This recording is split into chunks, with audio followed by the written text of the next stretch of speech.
Let's go ahead and talk about reading specifically.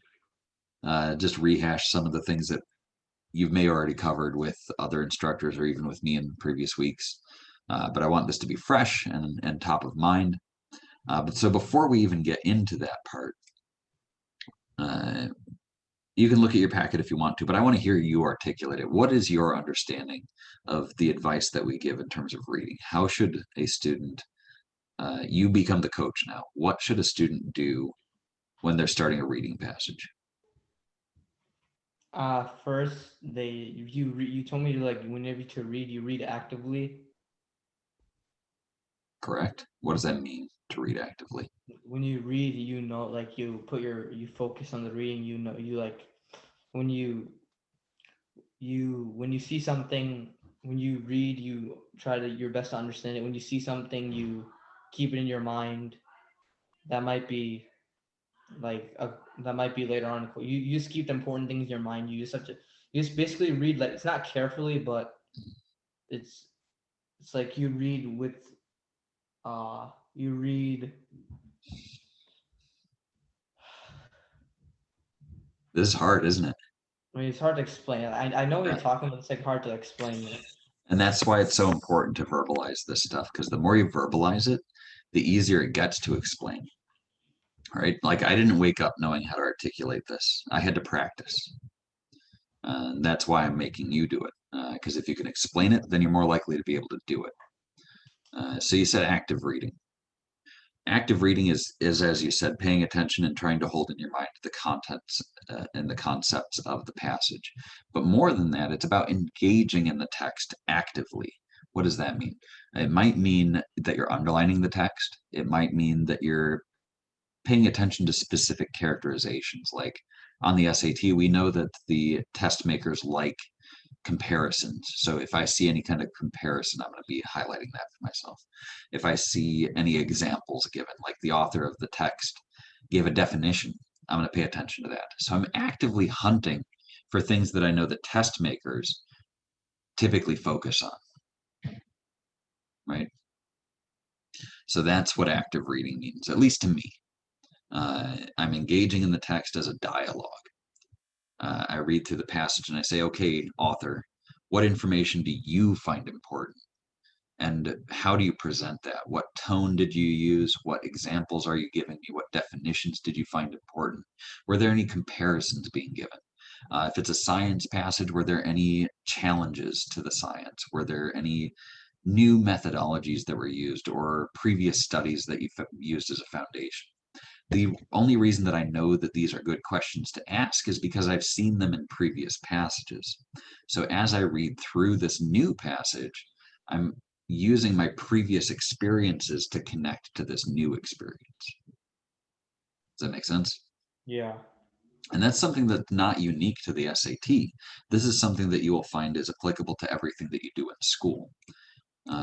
So again, going back to the packet here, uh, the reading process that we have here on the packet, read before doing the passages, look for the big picture structure of the passage, the perspective of it, the tone, then do the questions, starting with the line references. A second option that some people find is most helpful for them is to read the introductory blurb at the beginning, which we'll talk about in a moment. They skim the text and then they do the questions. Some people thrive more with the reading first, some people thrive more with the skimming process. It really is just a matter of practicing until you find the sweet spot that works for you. So if you haven't found one method that works better for you over the other, that just means that you haven't practiced enough yet. Anticipate the questions, as I've already mentioned. This is about active reading. Pay attention to ideas, relationships that you've seen asked before, things like uh, inferences, evidence, summarizing, all those things that we've mentioned already. The fiction passage is almost exclusively going to identify characterizations of people. So the main character might be the narrator, might be somebody in the story, but we're going to look for how that person is characterized. Yeah, the thoughts, behaviors, the motivations, how that person is characterized. Basically, we're painting a portrait with words, and we want to see what this person is like. That's what the fiction is focused on. The factual passages, these are going to be mostly focused on big human concepts like, is it justified to break the law sometimes? How do we deal with slavery or women's right to vote or civil rights movements? Or I've seen a lot lately passages that talk about South Africa and the ending of apartheid. These big human morality questions. These are often talked about in that history document or in the social science passage. Other types of passages that are in the factual passages, you might see things that talk about science, like the study of, like the example I gave earlier, wolves being introduced to the environment, or how bacteria interact with one another, or how technology has influenced society. They're going to be just data driven. On passages like that, we're not paying attention to necessarily the characterization of the people, but we're paying attention to more of those things that I mentioned earlier, cause and effect, examples that are given, uh, contrasts that are given, time sequence, like did this study get its foundations, or did the theory come from a previous study and now they're evaluating new data? Were there any challenges to the data or challenges to the experiment? Those are the types of things that the authors tend to focus on, and the test makers tend to focus on as well. So as you read through a factual passage, pay attention to the emphasis of the narrator. What did they tend to dwell on? I'm actually going to add that here. Very good. So yeah, as you can see, I modify the packet every once in a while. One of the other recommendations here is to outline the text as you read it.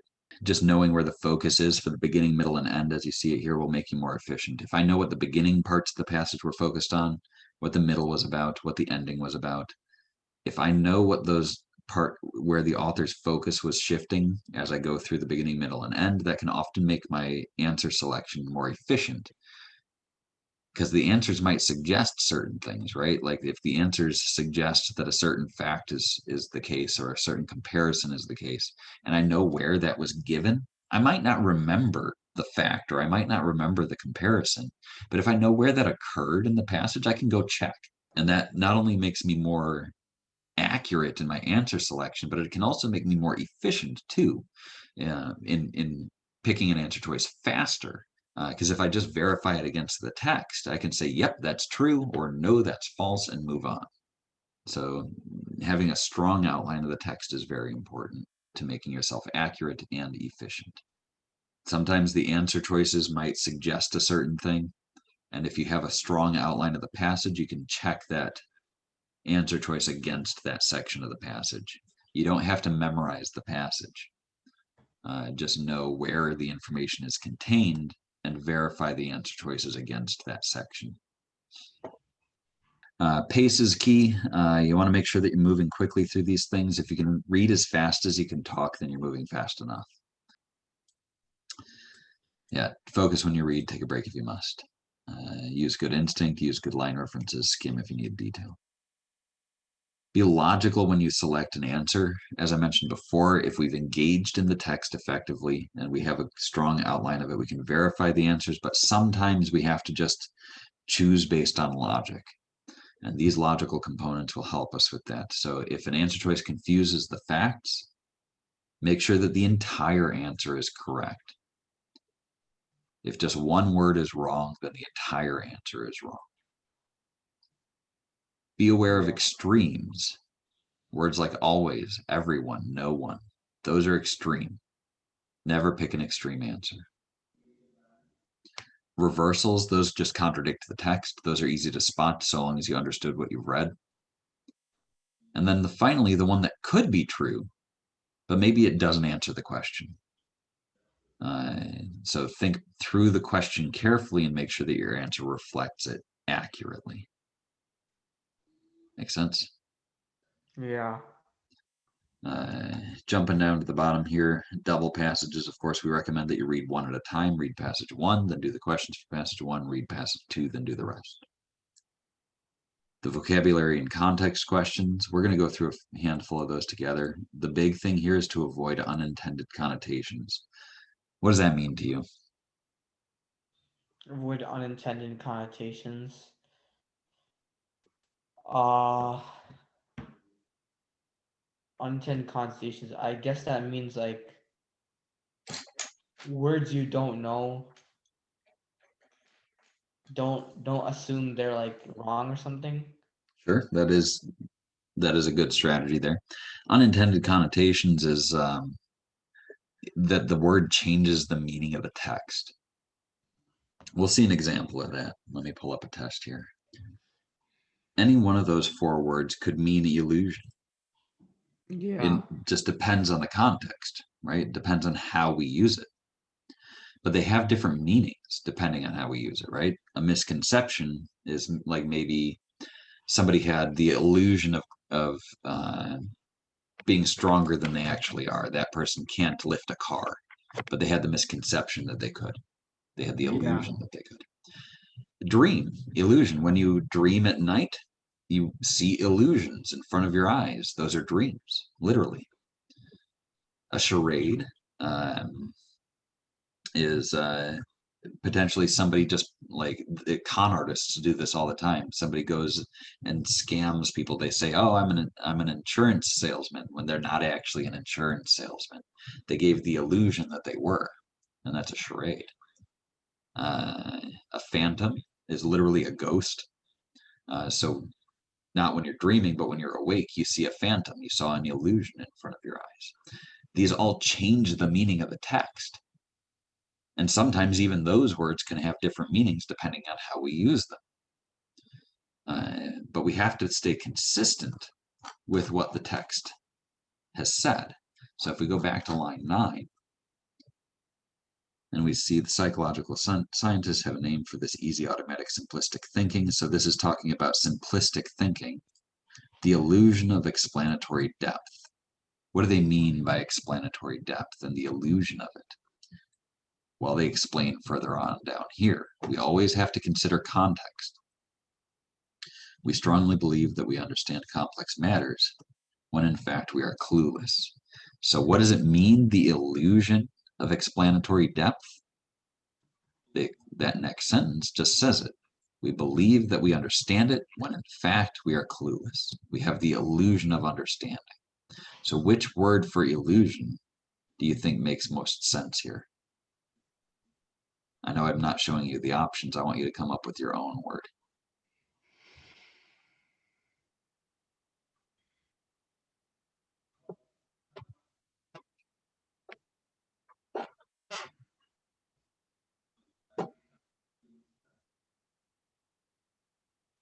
You got a guess?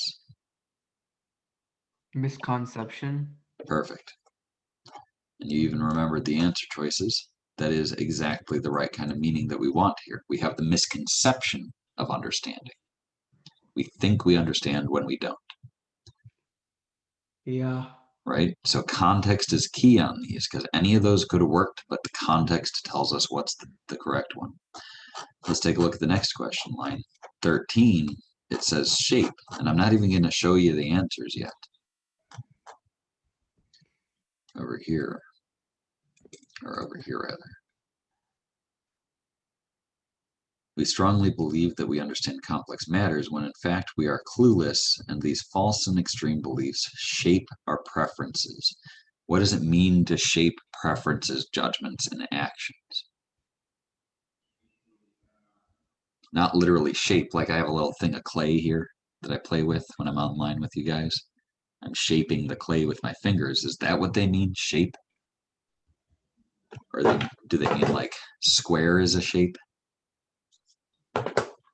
Probably not, right? What do they mean, shape? Probably like d- make. Good. Yeah, make.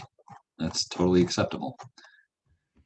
Which one of those has the most direct, similar implication without changing the meaning?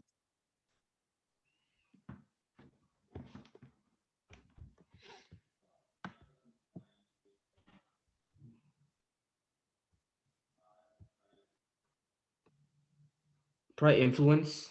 Good. Got it. It's as simple as that, right? So you just make sure that the answer that you select reflects the meaning that is implied by the context. Don't change the meaning.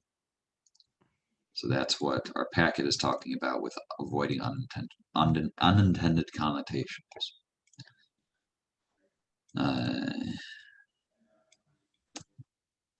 Tell the evidence questions, think through both questions together. Oftentimes on a question like these, 16 and 17, 18 and 19, the evidence is going to answer the question very directly.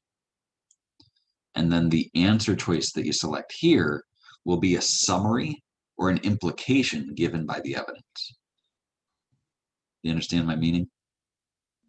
Yeah. Good. So let's go ahead and do one of these. We haven't read this passage yet, right?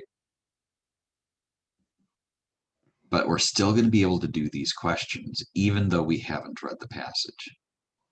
If we do it right, we can still do it. Not that I recommend this, I just want to prove a point. I wouldn't recommend doing it like this. Let's go ahead and throw that over there, pull that over there. So the question 16, it has certain parts to it that we want to emphasize. So the passage implies that when conducting his laboratory work, Fernbach would have most surprised by which finding. So what would Fernbach have been surprised by? Before we even look at the answer choices here, we're going to look at the answer choices here. Okay. So what would Fernbach be surprised by? That's what we're hunting for.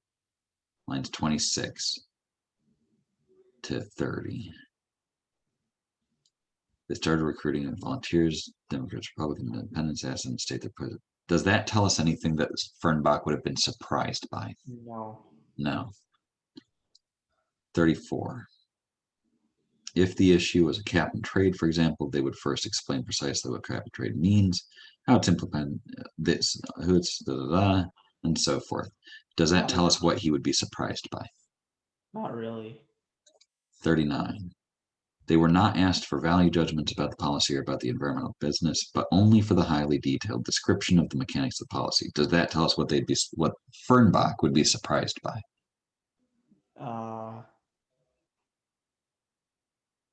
Not really, no. Not really. So it's probably D. Let's go ahead and scroll down and get that. Erase all this. 44. Let's be honest, most of us never do this. Fernbach's idea was that such an exercise would force many to realize how little they really knew cap and trade, and confronted with their own ignorance, they would dampen their own enthusiasm. So that's his expectation. Do you see it? Yeah. Fernbach's idea, his expectation, in other words, was that this exercise would force people to realize that they don't know very much, and that would dampen their enthusiasm. So there's two parts to that assumption. He assumes that people don't know very much and that they're enthusiastic. So he would be surprised by the opposite of that, essentially. Right? Yeah. So do we have an answer choice that demonstrates the opposite? No link was found between complexity of an issue and the strength of the positions. It wasn't about the complexity of the issue. It was people's knowledge of the issue and their enthusiasm for the issue, not the complexity of it. Do you see the difference? Yeah. Volunteers were asked to analyze a complicated political issue. Their understanding did not increase. Is it about that? Is that in line with it?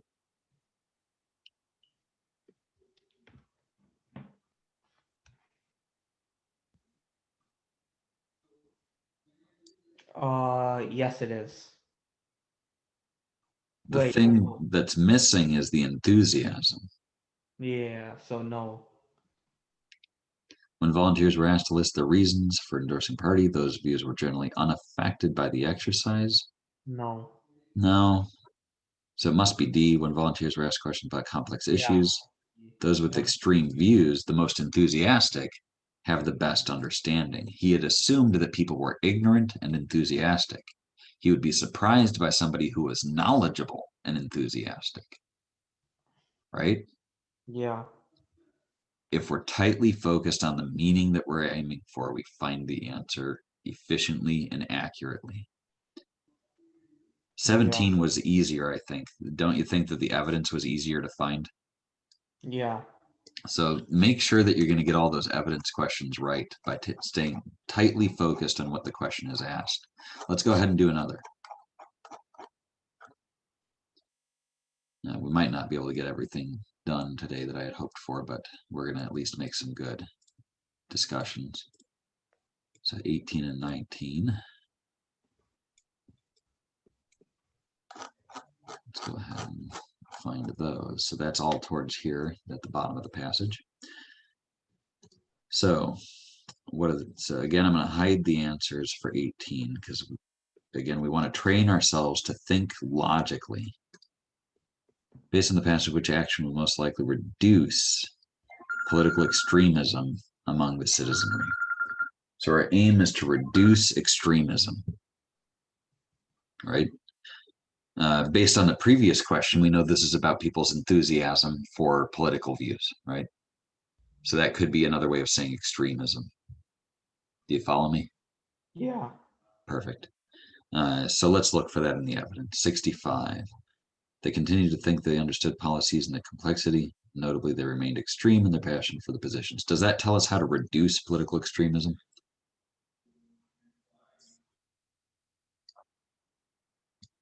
No, no. It does not. Good.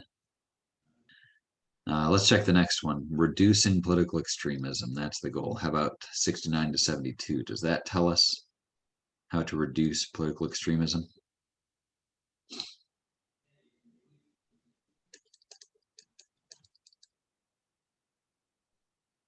No. No. 72. They possess new information. Does that tell us how to reduce it?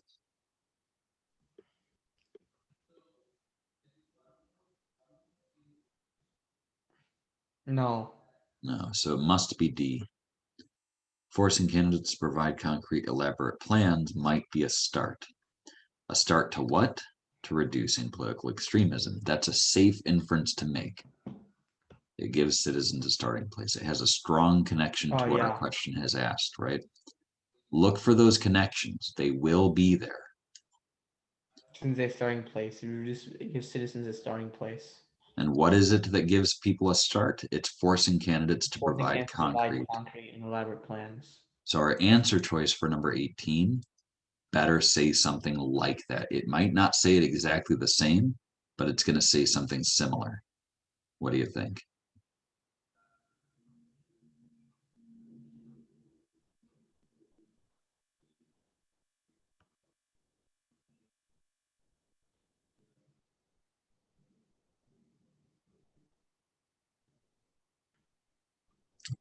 Got a choice?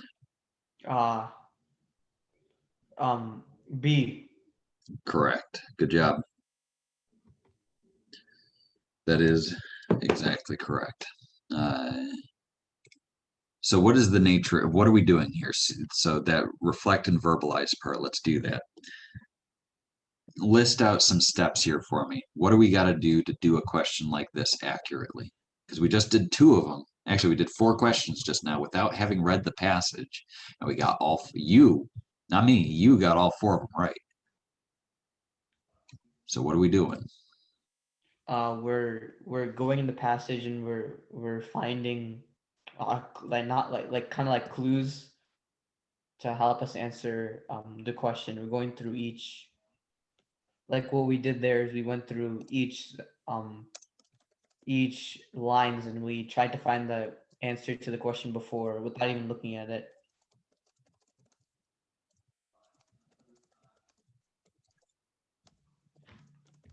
So we find clues in the question.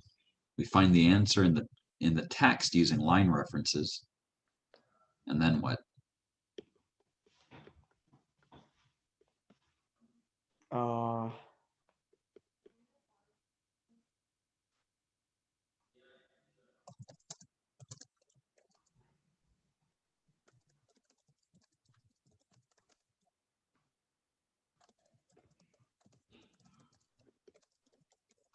I'd say something like that. So find clues in the question, find the answer in the text using line references, right, in the second question, and then find an answer to the first question that matches with the line reference. It doesn't have to quote it directly, but it has to contain the same idea. And these are the kinds of notes that I'd like you to take if you do these systematic verbalizations of it. Every time you do some practice, it's going to become a habit. You're going to just start doing it one day. So go ahead and write these down before we move on.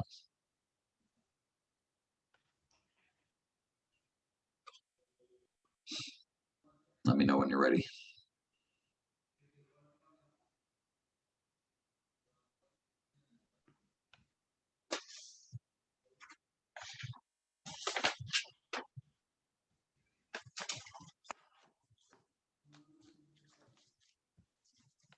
Okay, I'm good. Any questions on any of this? No, not really. I mean, I just gotta practice it more. Good. Let's do a couple of questions from the same passage. Yeah, we might even be able to do this whole passage without reading it. This is just what good test management can do if you know what you're doing. So the question that we were going to do here is a main purpose question. So what's the purpose of the paragraph? What's the purpose of the words? For a question like this, never pick a detail, always pick a summary. Okay? So we have to read lines 26 to 42 to answer it. So that's this whole big paragraph here. But remember the context that we already have. We already know that this argument is about people having misconceptions about their own understanding and their enthusiasm for those topics changing when they get better understanding, right? So let's take a look at this paragraph and see what the purpose might be. Go ahead and read just that one paragraph. You can read it out loud, you can read it quietly, it doesn't matter.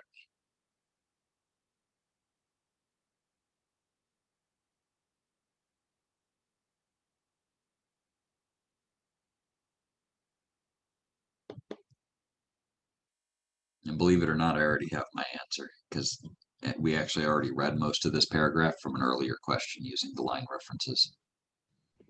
Okay.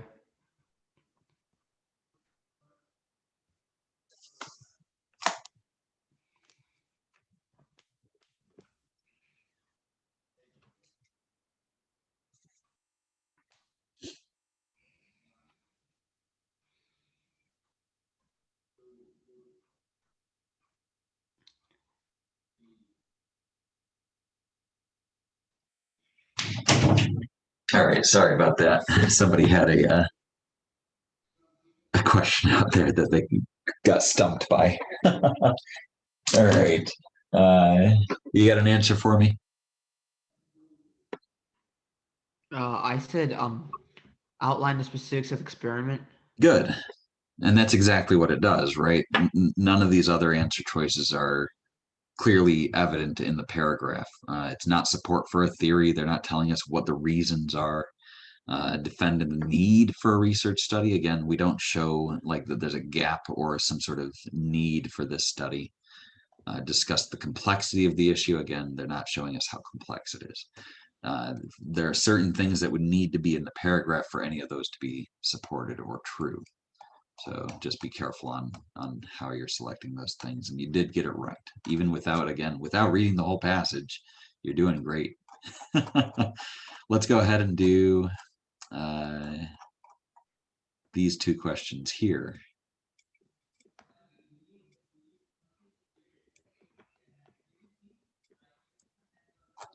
These are both about the figure. So figure 1 is right there. And with a figure interpretation, the only thing that we have to do is consider whether the answer choice is true and relevant. Those are the only two conditions. Is the answer choice true? Is the answer choice relevant? If those are both, if that's the case, then pick that answer. So According to figure 1, which statement best describes the change in the mean self-ratings? So mean self-ratings, that's the title. Now the volunteers after they were asked. So that's the dark bars to analyze or explain. Analyze and explain. So do you see how I'm decomposing the question one piece at a time to figure out where the data's at? And I see already that we're looking at this bar right here. If you break the question into bite-sized pieces, you have a lot less work to do. So is it true? Did they become more extreme in their position? So this isn't even measuring extremeness, is it? No. That's not even being measured.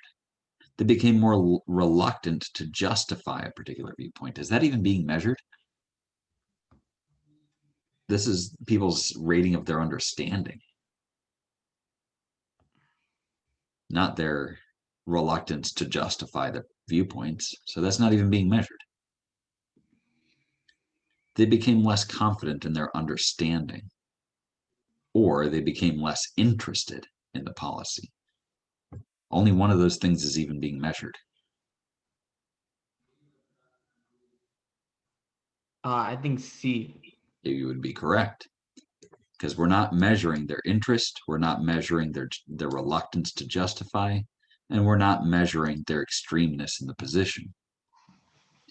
Only one of those things is relevant to the graph. Remember, the two conditions were, is it true? Is it relevant? Only one of those options was relevant to the information in the graph.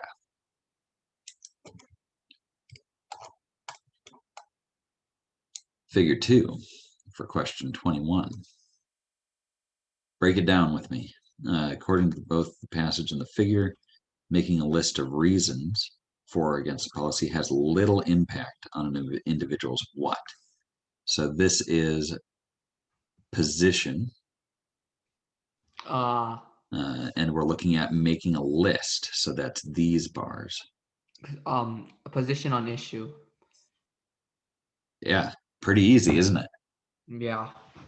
You barely have to think about it if you know what to pay attention to. Yeah. Never miss a graph interpretation. Every graph interpretation you're going to see is going to be this simple.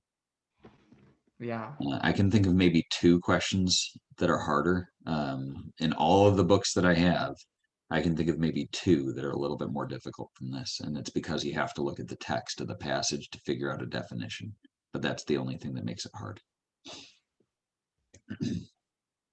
So we've done almost every question in this passage, and we still haven't even read the passage, and you've gotten them all right. Yeah. Great, crazy. So the only 2 questions that are left in this passage are the main idea questions. Even without having read the passage, based on the, let's go ahead and read the title, that introductory blurb. Extremist politics debating the nuts and bolts. Okay, that doesn't give us much. People rated their understanding of the policy, and people rated their position on the policy. Remember that we had some things that dealt with people, the scientists did this thing saying people don't understand it, and the ones that have the least understanding are the most enthusiastic.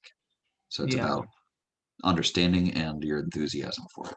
So using just that, can you identify what the main idea is for question 11?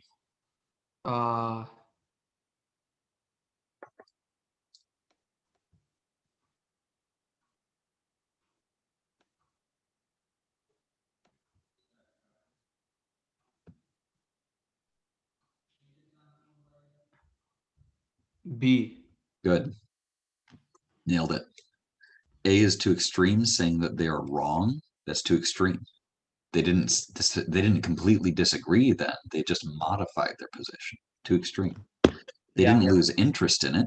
They never talked about interest. And it's not likely that they're going to understate their most passionately held positions. It's that they're most likely to overstate their passionately held positions. Yeah. And then finally, this question might be kind of difficult to answer if you haven't read it. we can't really know what the main focus has shifted from, right? Yeah. But we do know, based on some of these other questions, that this paragraph here was about an experiment and how it got set up. And we do know from some of the evidences over here, they start talking about practical applications of that evidence and that experiment. Yeah. So if we have an answer choice that reflects that progression of thought, we might be in luck. If we don't have it, then this is why we recommend reading first. Yeah. So what do we got? We don't have a report. So that's out. A description of experiments concerning that phenomenon. Yep, we got an experiment. A recommendation based on the results. Yeah, we have a recommendation. So B is looking pretty strong.